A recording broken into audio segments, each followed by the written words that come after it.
Salam sukses. Ada apa dengan Irma Caniago? Permasalahannya adalah antara Irma dan Refly Harun adalah musuh bebuyutan politik. Tapi baru kali ini Irma dengan jujur mengungkapkan pujian pada Refly. Tetapi juga di sisi yang terpisah, Irma pun mengatakan keanehan dan menganggap lucu bahwa sekelas Bambang Wijoyanto kok bisa-bisanya melakukan hal-hal yang tidak masuk akal, misalnya dalam podcast dengan Dr. Tifa. Menurut Irma, ini sangat lucu dan membuat kelas podcastnya Bambang Wijoyanto seperti abal-abal. Begitu juga kritikan terhadap Abraham Samad, Din Syamsuddin, dan para penggerak aksi demo yang rencana akan digelar sebelum pelantikan Presiden dan Wakil Presiden. Lalu seperti apa ceritanya? Inilah videonya. Ya contohnya aja ada seorang dokter yang diwawancarai di podcast gitu, yang bilang bahwa contohnya nih ya, ini mempermalukan Anies kalau menurut saya Bang. Bahwa Anies itu diperlukan oleh PBB, bakal diminta menjadi sekjen PBB, dan dia nggak level lah kalau cuma sekedar presiden gitu kan. Kemudian bilang juga bahwa Anies itu dibutuhkan oleh dunia karena untuk mengamankan perang dunia ketiga. Itu kan hal-hal yang bodoh menurut saya. Sangat bodoh. Sangat bodoh. Tapi kok bisa gitu ya? Karena orang-orang yang pengen mengusung Anies menjadi gubernur. Kecewa nggak sih? Kalau buat saya tuh kecewa. Karena apa? Saya bilang Anies itu adalah tokoh bukan hanya untuk negara ini. Anies itu dipersiapkan Allah untuk menjadi tokoh internasional. Iya, tiba-tiba dibalik lagi ke lokal. Kalau iya, kok jadi gubernur, ngapain? Dia seperti tidak mau melompat. Jadi membangun romantisme akhirnya. Iya, saya pengen itu Anies itu sekarang. Memang dia nggak, misalnya sekarang, Allah belum memberikan kepada dia tugas sebagai presiden karena Anies ditunggu di dunia internasional. Oke, bukan ditunggu di penduduk DKI kembali. Enggak, Mas Anies, Palestina tuh membutuhkan Anda. Oke. Ancaman perang dunia ketiga itu membutuhkan Anda, gitu loh. Jadi itu kalau saya bahasa sasmitanya ya, mencoba untuk menerjemahkan apa maksud Allah tuh begitu. Misalnya, ya, dia dijadikan utusan khusus Presiden Prabowo untuk nggak usah harus pakai utusan khusus. Dunia internasional itu udah sangat mengakui ketokohan dari. Jangan menggunakan fasilitas negara. Ngapain? Gitu ya. Anies terlalu kecil buat jadi utusan negara untuk mengurus itu, enggak. Internasional butuh dia. Sekarang ancaman-ancaman, tantangan-tantangan bagi umat manusia di seluruh dunia itu amat sangat berat. Kalau etalasenya Indonesia kan buruk sekali. Apa yang mau kita lihat dari Indonesia di mata internasional aja mereka mentertawakan apa yang terjadi di Indonesia gitu. Refly Harun juga ikut-ikutan mewawancarai misalnya kan untuk hal-hal yang begitu. Misalnya seorang Bambang Wijoyanto gitu mewawancarai orang itu kemudian bicara seperti itu tuh gimana gitu ya itu. Seperti yang kita semua juga udah tahu, netizen itu kan detektif yang luar biasa kan. Mereka itu berpadu dengan kecerdasan, dengan kejulitan, dengan ketelatenan dan sebagainya ada menemukan. Fufu Fafa itu siapa gitu kan. Lalu kemudian satu akun itu dia melakukan penelitian terhadap waktu. Itu dia bisa lakukan 24 jam loh. Iya, dia menghina, dia mencaci, dia mengolok-olok secara brutal maupun dia menyebut tentang hal-hal yang konteksnya seksualitas, misalnya menyerang beberapa katakanlah wanita-wanita gitu kan dengan menyerang organ intimnya dan segala macam gitu. Itu tuh hampir 24 jam loh aktivitas. Sembari mengakses. Jadi jangan lupa bahwa itulah sudah terjadi kan. Kita kan udah terjadi. Jadi aktivitas kita yang kita lakukan secara fisik itu udah kita lakukan secara jari. Jelas itulah rehab dibutuhkan. Jelas butuh rehab. Sebab kalau dia udah menyeberang, berubah dari sosiopat menjadi psikopat, itu bahaya sekali.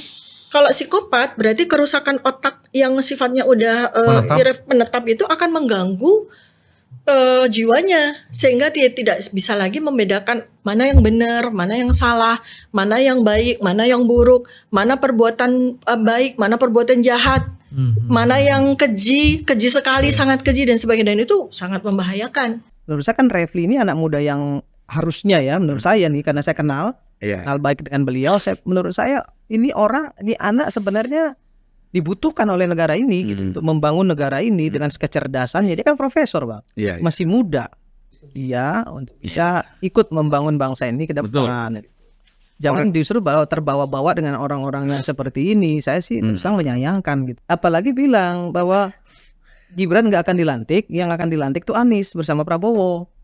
Lucu lagi kan? Bukan sama Puan lagi, sama Anies.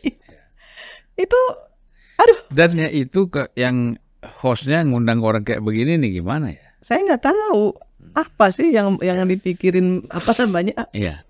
Itu host yang seperti itu. Ya itu hak mereka lah mengundang orang. Hak sih. Tapi kalau ngomongnya nggak masuk akal sama sekali kan mempermalukan podcastnya juga, Bang. Kelihatan sekali abal-abalnya gitu yang undang orang-orang yang menurut saya kualitasnya nggak bisa dikedepankan gitu ya. Sedih juga kita. Sedih ngelihatnya. Sebenarnya kan itu kawan-kawan kita semua, ya. Bung Refli, terus siapa? Abraham Samad. Saya terus terang kalau di situ itu yang paling saya ini Pak Din Samsudin ya.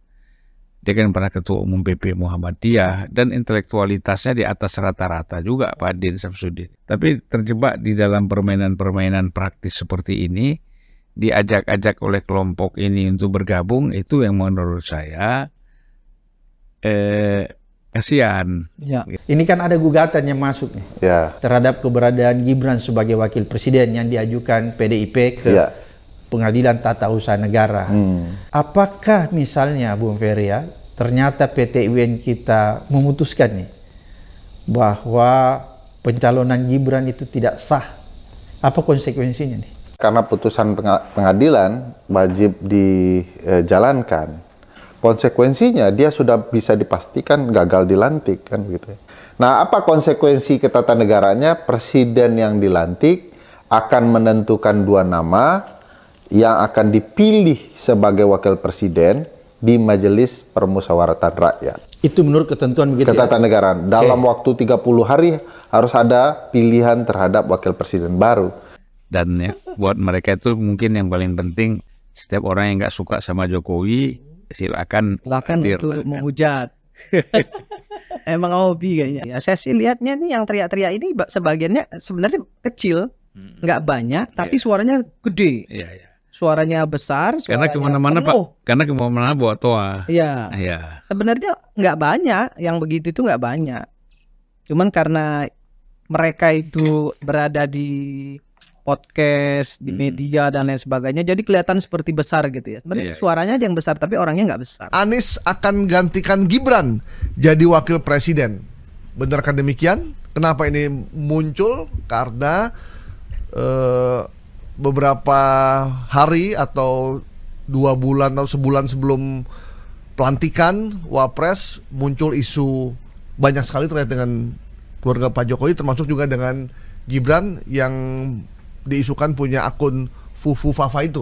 Jadi kemungkinan dan potensi orang sudah mulai membicarakan sehingga muncullah isu bahwa Anies akan menggantikan Gibran sebagai Wapres. Meskipun kita kalau yang paham tidak semudah itu, Rudolfo. Gitu ya. Gimana Bang? Sama ini. Anies akan gantikan Gibran jadi wakil presiden. Ya tidak semudah gitu deh. Jadi gimana ya, memang ada akun Fufu Fafa, kemudian ada gugatan PDIP yang terkait dengan KPU itu gitu ya.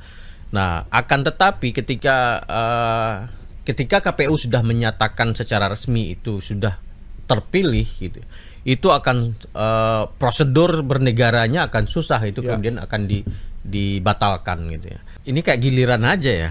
Hoax kemarin itu kita coba bongkar Puan yang akan menggantikan Gibran gitu. Nah sekarang Anies.